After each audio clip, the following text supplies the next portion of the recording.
Vocal topic of the week 8, emotions. And I'm going to introduce you to my friends here. You guys who have been studying here with me, you would know that this is Henry. Henry is a cockatiel. And to my right here is Lulu. Lulu is a kite parrot. And they're being a little feisty today. So you guys don't see this side of them. It's apt that we're talking about emotions today because they help me deal with my emotions all day long. Because as soon as you leave, they go crazy screaming for fun. So out. All right, so I'm going to keep them here to deal with emotions right in front of you guys while I talk about emotions. We'll see how well I do. All right, so emotions. What I want to talk about with emotions is this.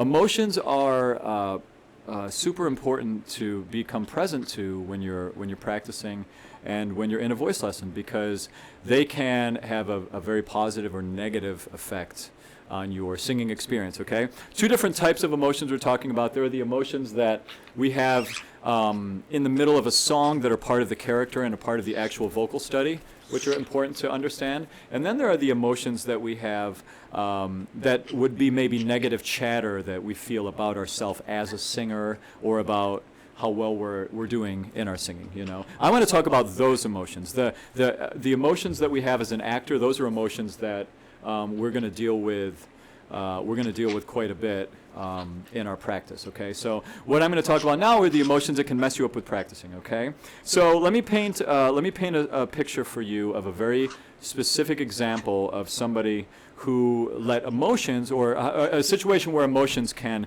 have a direct effect on your vocal technique, all right, in a way for your practicing. So let's say that you're home, you're an adult, your kids are upstairs, you're sleeping, you've got 20 minutes to practice, and you're going to go downstairs, and you're in a hurry, you've been doing laundry, you've been on the computer all day, and you go downstairs, your neck's tight, your shoulders are a little tight, you've got a tension in your stomach because you've been running around, but you want to run your song twice, and you want to do your vocal exercises, so you hurry, and you get down there with all these plans for that 20 minutes. And you get there and you start to practice, but you realize, you're singing and you feel like your breathing is shallow, your shoulders feel tight, your voice just feels funny. And then you start to think, oh no, something's wrong with my voice, what's wrong? I tried to practice and something's wrong, you know. If you took, out of that 20 minutes that you had, and took 3 of them, or even 2 of them, or if this person just, you know, became mindful of their breathing, scan their body for tension, you know, just systematically checked in, made sure everything was stacked on top of each other, lined up posture. I haven't done a video on posture yet. Just releasing your hips, making sure everything's comfortable. So that'd be minute 1. Minute 2 out of that 20 minutes, take a second and become present to your thoughts.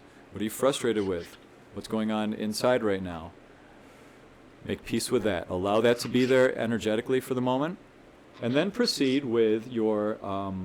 Then go into your warm-ups. You'll have a whole different energy in your practicing. Things will be easier. You're not going to be caught in weird postures or weird tension that are pulling your voice out of whack, either inside or outside, okay?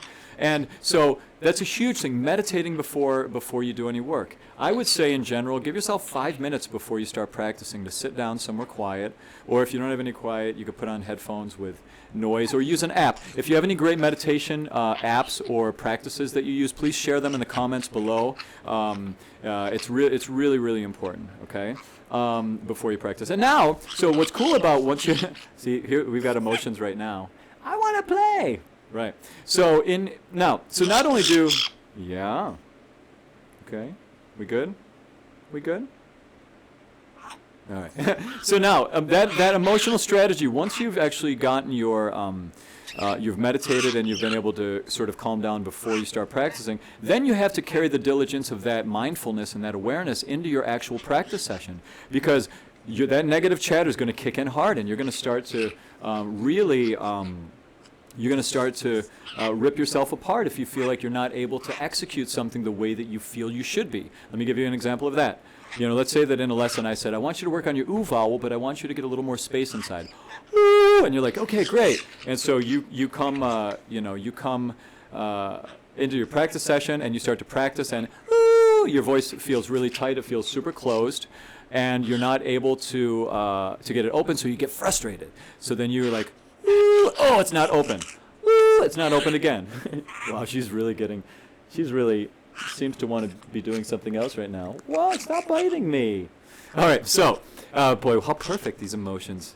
They're not friends at all, too, as you'll see if you've seen in my studio.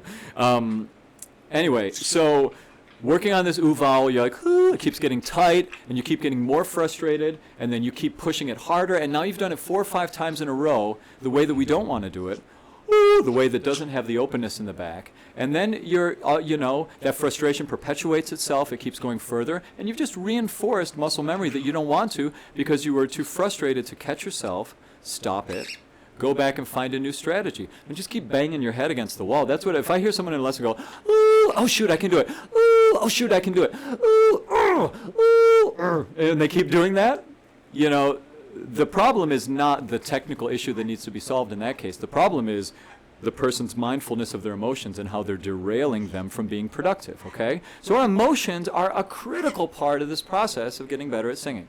Critical. I always say critical, I noticed in these videos. It's not critical. We're making art. This is expression, okay? I'm not going to speak so critically. It's, we're singing, okay? Anyway, say goodbye to my very frustrated friends here. Wow, bye, Lulu. Thanks for all the biting during the video. All right, I'm glad I was able to stay peaceful through your attacks. And Henry. So, bye. I'll see you at your next lessons. Have a great week. Practice mindfulness before your lessons and during your lessons. That's our topic, okay? Thanks.